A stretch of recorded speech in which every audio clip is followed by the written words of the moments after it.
नमस्कार। SSP TGT रो गोटे जदि इम्पोर्टाट आमे टॉपिक कथा कहवा 50टा प्रश्न हिस्ट्री पॉलिटी जियोग्राफी इकोनॉमिक्स चारिटा जाक सब्जेक्ट रु 50टा प्रश्न गोटे मोस्ट इम्पोर्टाट सिलेक्टेड कथा कहले सिलेक्शन पर गुरुत्वपूर्ण कहले भी अत्युक्ति हेनी कहीं जियोग्राफी इकोनॉमिक्स हिस्ट्री पॉलिटी पूरा 50% आउ रहा ओडिया इंग्लिश और गोटे आम चाइल्ड डेवलपमेंट पेडागोजी ये 50% ये तीन जगह क्वेश्चन को एनालिसिस करें कौ प्रॉपर वे पढ़े कौ बुक फॉलो करेंगे नोट्स केमी परचेस करेंगे कौन केमी पढ़े आ कथा आम डिस्कसन करें बाकी यही क्लासेस आम चारिटा जाक टॉपिक रो प्रीवियस ईयर क्वेश्चन देखा कौ जगार कौन कौन क्वेश्चन आसू फॉलो अप करवा देन आम कौ लेवल प्रिपेरेसन कले एसएसपी टीजीटी गोटे सिक्योर स्कोर करा डिस्कसन करवा डिस्क्रिप्शन में पूरा सिलेबस अनुसार क्लासेस अवेलेबल अच्छी पूरा सिलेबस अनुसार notes MCQ previous year question classes everything आपण मैंने परचेस करेंगे मात्र 99 रुपीज डिस्क्रिप्शन में क्लासेस ता सहित Telegram WhatsApp group link available अच्छी देखिपारे आम ए गोटे पर गोटे क्वेश्चन को डिस्कसन करवा कौ टॉपिक रु क्वेश्चन केते लेवल आसूची 8144033374 नंबर जहाँ भी आपंकर डाउट थाए मेसेज करेंगे 8144033374 गोटे पर गोटे क्वेश्चन को केते टॉपिक रु कौन कवरेज करुच्ची 50 question GK history polity geography economics चार्टा जाक कवर अप करवा 25 नंबर क्वेश्चन कहूँ व्हिच रॉक एडिट of Ashoka inform about occurrence of the Kalinga war 261 BC 261 BC जो कलिंग युद्ध होता अशोकंकर कौ रॉक एडिक्टा एटा देखौछि बोली पचारुछि कोटा ना रॉक एडिट 13 ऑप्शन सी करिवे right answer in which regnal year of reign did Kharavela defeated Brihaspati Mitra the ruler of Magadha कौ ईयर रे तांकर पराधीन तांको डिफीट करथिले बोली पचारुछि 12th ईयर रे ऑप्शन सी करिवे राइट आंसर तले प्रथम क्वेश्चन आसिला अशोक रु सेकंड आसिला खारवेल रु सिलेबस मिलंतु प्रॉपर सेम सिलेबस ही एठी देखा जिवो Did the ruler of which king Gandhar School of Art did develop in India? Gandhar School of Art कहांक समय रे कनिष्कंक समय रे option D Who was in charge of war and army in the administration of Alauddin Khilji? Alauddin Khilji को जो war and army department को किए बुझुथिला दीवान ई आरिच कौन ना दीवान ई आरिच को टॉपिक रु क्वेश्चन आसु केवल सेटा आपण लिखि रखंतु मोगल हिस्ट्री गोटे आसिला Where is the tomb of Akbar, an architectural marvel of the Mughal era is situated? कोठी तांकर अकबरंकर टॉम टा अच्छी बोली पचारू कोठी ना सिकंदरा ऑप्शन डी करिवे right answer By which treaty British acquired the Dione right of Bengal, Bihar and Odisha? को treaty अनुसार पाइबे treaty of Allahabad option C कौ टॉपिक रु क्वेश्चन आसुची खाली आप देखा दरकार लॉर्ड विलियम बेंटिंग जो सतीदाह प्रथा को आमर उच्छेद करते सेटा केबे हेतला 1829 रे हेतला डायरेक्ट क्वेश्चन गोटे 1829 मसीह which charter act provide a sum of 1 lakh rupees for educating Indian native in knowledge of science and revival and improvement literature in the domain East India company को चार्टर एक्टा देइथिला बोली पचारुछि को चार्टर एक्ट ना 1813 charter act option B करिवे right answer option B which was the first native state to be annexed to the British empire under doctrine of labs प्रथमे को स्टेट रे काम करिथिला कोथर ना सातारा रे कुला होइथिला सातारा रे ऑप्शन डी करिवे right answer Where did Indian National Congress finally approve the non corporation मेमोटा को सीजन ने लागू हेतिला को सीजन नागपुर सीजन ने कुटना नागपुर सीजन ने ऑप्शन बी देखंतु को टॉपिक रु केमिद्रा क्वेश्चन कोन रहुछि टिके ताकू देखिबा दरकार Where did Subhash Chandra Bose from the provisional government of free India 21st October 1943 को जगह थिले ना सेटा हमरो सिंगापुर रे को जगह रु सिंगापुर रु Which country did sign the Treaty of Brest-Litovsk with Germany during the World War I? प्रथम विश्वयुद्ध समय रे ए ट्रेटी रे को कंट्रीटा साइन करी थिला को कंट्री करथिला ना सोवियत रूस ऑप्शन सी करेंगे राइट आंसर। तो attack on which country lead to outbreak of world war two को कंट्री ऊपर अटैक हवा द्वारा लीड करथिला पोलैंड करथिला कि ना वर्ल्ड वार ऊपर कह गले दुईटा क्वेश्चन ही रहिला ऑप्शन सी करेंगे राइट आंसर। ताले पाखापाखि आमर 12टा क्वेश्चन 13टा क्वेश्चन कौथुर आसला ना हिस्ट्री को टॉपिक आसला वर्ल्ड वार रू क्वेश्चन रहिला लिखु पॉइंट गुड़ा टी वर्ल्ड वार क्वेश्चन रहिला मॉडर्न हिस्ट्री क्वेश्चन रहिला कांग्रेस सीजन रू रहिला ता सहित आपणकर क्वेश्चन करना चार्टर एक्ट रू क्वेश्चन रहिला देन मोगल एरा क्वेश्चन रहिला सटनाइट पिरियड क्वेश्चन रहिला अशोक रू रहिला देन आप खारबेल रहिला कनिष्क उपरे रहिला एति क्वेश्चन हमर हिस्ट्री उपरे गला। देन आम पॉलिटी कथा देखा पॉलिटी कौन ना प्रथम चैप्टर अच्छे salient feature of the Indian constitution तो कौन कही salient features of the Indian constitution provide for the dash कहाँ एटा प्रोवाइड करा जाइछि बोली पचारुछि कहाँ ना सिंगल सिटीजनशिप ठीक अच्छे स्ट्रिक्टली तो आमर केबे भी नुहे unique blend of rigidity and flexibility तेणु ऑप्शन 1 एंड 3 प्रेसिडेंशियल गवर्नमेंट भी आमर नुहे तेणु ऑप्शन 1 एंड 3 ऑप्शन डी करेंगे right answer option D. What is the article 34 of the Indian constitution related to 34 number article टा कहा सांगरे रिलेटेड बोली पचारुछि restriction of fundamental right while martial law is in force option सी करेंगे right answer option C. How many members are nominated by the governor in the state legislative council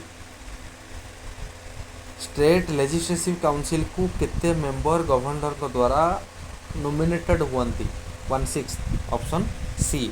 हमारा which of the following amendment of the Indian constitution is related to the urban जदि rural कथा पचारे 73 करिबा आउ urban कथा पचारे करना 74 option D करिबा right answer. In spite of being a non-member, who among the following can participate in the proceeding of either House of the Parliament without having the right of vote? किए आंक भितर participate करें जे भी member नुहंती किए ना attorney general option b करेंगे right answer option b. First election of free India and होता केते मसीहार ना 1952 मसीह 1952 option c. India signed a 20-year treaty of peace and friendship in 1971 which country को कंट्री सहित साइन होता बोली पचारुछि एटा होछि Soviet Union option A. In 2006 the nomenclature was change for the United nation commission on human right and it was renamed को नारे एटा चेंजेस होता 2006 मसीह को ना human right council option B. Which philosopher आमर जो पॉलिटिकल साइंस लास्ट को जो सब फिलोसोफर गुड़ाकर ना थाए तांको विषय किसी पचारि which philosopher is acknowledged the as the father of liberalism रो फादर किए अटंती बोली पचारुछि जॉन लके आ ऊपर डिटेल क्वेश्चन एमसीक्यू ता सहित नोट्स सबू किसी आपण माने जो नंबर मात्र 99 रुपीज रे पूरा सिलेबस नोट्स एमसीक्यू सबू किसी पाइपर 8144033374 रे। What is the amalgamation and the rapid unification between country identify कहा माध्यम आम गोटे रैपिड यूनिफिकेशन को बाहर करें बोली पचारुछि ग्लोबलाइजेशन कहा माध्यम ना ग्लोबलाइजेशन ऑप्शन ए करेंगे right answer. Who among the following was the political mentor of Mahatma Gandhi राजनैतिक गुरु Gopal Krishna Gokhale. Who among the following widely regarded the father of the Indian renaissance किए ना father of the Indian renaissance एटा गोटे पचारि political philosopher ऊपर Raja Rammohan Roy. Which of the following hill सरला ये पॉलिटिकल क्वेश्चन सरला एबे आमे जिबा जियोग्राफी क्वेश्चन पाखक। Which of the following hill range peninsular India is not the segment of the Western Ghat आंग भितर केउटा वेस्टर्न घाट रे नाही कोटा ना सेवावर hills option d. Which of the following pairs of the rivers and the origin is incorrectly match कोटा गोटे जगार ऑरिजिन हेनी जो जिनसटा दामोदरटा छोटनागपुर अच्छी महानदीटा बास्टरल ठीक अच्छी नर्मदाटा अमरकंड ठीक अच्छी option b. Which of the following area in India gets rainfall in winter due to the western disturbance? Western disturbance को लेकिन कोटा गोटे एरिया रेनफॉल होता है. ऑप्शन बी काश्मीर वैली पर. The resource which can be put into use the help of the existing technical know how but their use has not been started. वर्तमान पर्यंत start ହେଇନି. जदि स्टार्ट ହେଇନି सेटा कौन अच्छी रिजर्व हिसाब से अच्छी तो आम कौन कह रिजर्व बोली कह. ऑप्शन सी करवा right answer option C. Which of the following pairs of rivers and corresponding reservoirs is incorrectly match. पूरा इनकरेक्टली मैच होली पचारूँ. बीचटा महाराणा प्रताप सागर अच्छी, कावेरीटा कृष्णराज सागर अच्छी, नर्मदाटा सरदार सरोवर अच्छी. ऑप्शन डी सतलेजटा गोविंद बल्लभ यहाँ हूँ different. Which of the following types of resource base led to the foundation of industrialization in the Ahmedabad and Mumbai industrial belt? को फाउंडेशन टा बेस करुछि, को रिसोर्स टा को हेल्प करुछि, कोटा ना एग्रीकल्चर. ऑप्शन ए करिवे right answer option A. Three of the following are intrusive igneous formation while the fourth is not. तीनटा जाक गोटे टाइप्र इंट्रुसिव होता सहित इग्नेसियस रॉक हो किंतु अलग गोटे एक्सट्रुसिव कोटा आंग भितर केउटा एक्सट्रुसिव बोली पचार बाथोलिथ कहवा डाके कहवा सिली कहवा तीनटा जाक इंट्रुसिव किंतु लाभाडोमटा हूँ कौन एक्सट्रुसिव. तेणु ऑप्शन सी करेंगे right answer. Which of the following type of stream is the result of the river क्रियासी. वो स्ट्रीमटा भितर तैयारी misfit stream. Misfit stream question level टी जियोग्राफी टी हड़बड़ रहा हाई लेवल क्वेश्चन टी जियोग्राफी जमी भी रही. Which of the following types of winds is typologically different from other three. अलग ठारू आंग भितर कोटा अलग बोली पचार वेस्टर्ली. वेस्टर्लटा आंग भितर अलग. ऑप्शन डी पचारि गोटे if the moon would be taken 30 days to make revolution around the world what would be the gap between successive height of tide in Puri. Puri रे यार डिफरेंस केते रहिबो. डायरेक्ट क्वेश्चनटा 12 घंटा 24 मिनिट रहिबो. Option B. In the contour map which of the relief picture most of the contour lines apparently merge. को picture एटा show of होता है कोथा ना सी क्लिफ रे. ऑप्शन डी करिवे right answer. It is the angular distance between the place and the prime meridian measured at the center of the latitudinal circle of that place. This definition applies to dash. Etah काहाकू a definition टा applies करि थाए. आको हमें कौन कहबा ना तो हमें लंगिट्यूड बोली कहबा. कौन कहबा लंगिट्यूड बोली कहबा. ऑप्शन बी करबा right answer.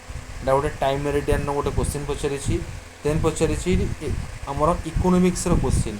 Which of the following belongs to different sector than other three.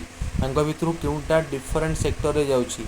Banking कहवा, ट्रेड कहवा, ट्रांसपोर्ट कहवा, ये गोटे स्ट्रक्चर कंस्ट्रक्शनटा अलग रहिबो. तेणु ऑप्शन बी करेंगे right answer. Which type of age sex pyramid is extend in the Indian population structure. Indian population structure रे को टाइप रो गोटे एज सेक्स पिरामिडटा चली थाए. को टाइप ना एक्सपेंसिव वे माने भिन्न गति में बढ़ी चली. ऑप्शन बी करेंगे right answer. It leads to unequal distribution of wealth and income. Which of the following effect of the over population in India does this address. से पचारुछि आमर जो संपत्ति एवं इनकमटा गोटे डिस्ट्रीब्यूशनटा अलग होउछि तेणु रिच पुअर गैपटा ये बढ़ाऊँ. तेणु ऑप्शन डी करेंगे right answer. Option d. The main objective which of the following poverty alleviation program in India is to generate wage employment the creation of the durable economic infrastructure in the rural area. आमर जो rural area गुड़ाक infrastructure बढ़ाई SGRY संस्था काम कर. Which of the following sector in Indian economy there is large scale distributed unemployment. अधिक मात्रा रे अनएम्प्लॉयमेंट देखा जाते को स्ट्रक्चर ना एग्रीकल्चर सेक्टर रे. ऑप्शन ए करेंगे right answer. Which of type of inflation is beneficial और the economic growth of nation. को टाइप रो इन्फ्लेशनटा गोटे नेशन रो इकोनॉमिक ग्रोथ को कंडीशन को बढ़ाई पार. क्रिपिंग आस्ते आस्ते जोड़ा गति कर ना क्रिपिंग इन्फ्लेशन. ऑप्शन बी करेंगे right answer. Which of the following is a social indicator of economic development in India. आंग भितर कौटा गोटे सोशल इंडिकेटर बोली कहवा कोटा ना proportion of the population below poverty line option D. Three of the following statistic has been taken into the account by MD Morris for estimating the physical quality life index. अंग भितर three of the following statistic has been taken out into the MD Morris for estimating the physical quality of the life index. এটা कौन हम ना unemployment rate इनफैंट morality literacy life experience गोटे unemployment अलग रही। आज पर the human development index release 2023-24 three of the following neighboring countries are placed better than India. Identify the country that is placed at a lower India ठारू lower rank रे किए अच्छी ना बांग्लादेश भूटान श्रीलंका पाखापाखि समान किंतु पाकिस्तान इंडिया ठारू लोअर रैंक रे option C. What type of money is gold standard टा को टाइप रो मनी बोली पचारुची commodity money option B. Which of the following is not a function of the State Bank in India State Bank रो काम कोटा नुहे State Bank टा डिपॉजिट रखिबो डिस्काउंटिंग करिवो ग्रांटिंग करिवो लोन कथा किंतु क्रेडिट कंट्रोलर नुहे option A. Economics geography row question को टॉप रे पढ़िबा दरकार टॉप रे पढ़िले ही सिलेक्शन टा ही दबो। Which of the following statement regarding the Reserve Bank of India is not correct Reserve Bank of India को देखिले कोटा करेक्ट नुहे। Overseas printing and circulation currency notes गुड़ा सर्कुलेट करिवो फॉरेन रिजर्व को मध्य रखिबो बैंकर्स बैंक बोली कहवा किंतु से कहूँ it determine the fiscal policy of the government रो किसी पॉलिसी ऊपर ये करबनी ऑप्शन ए करेंगे राइट आंसर।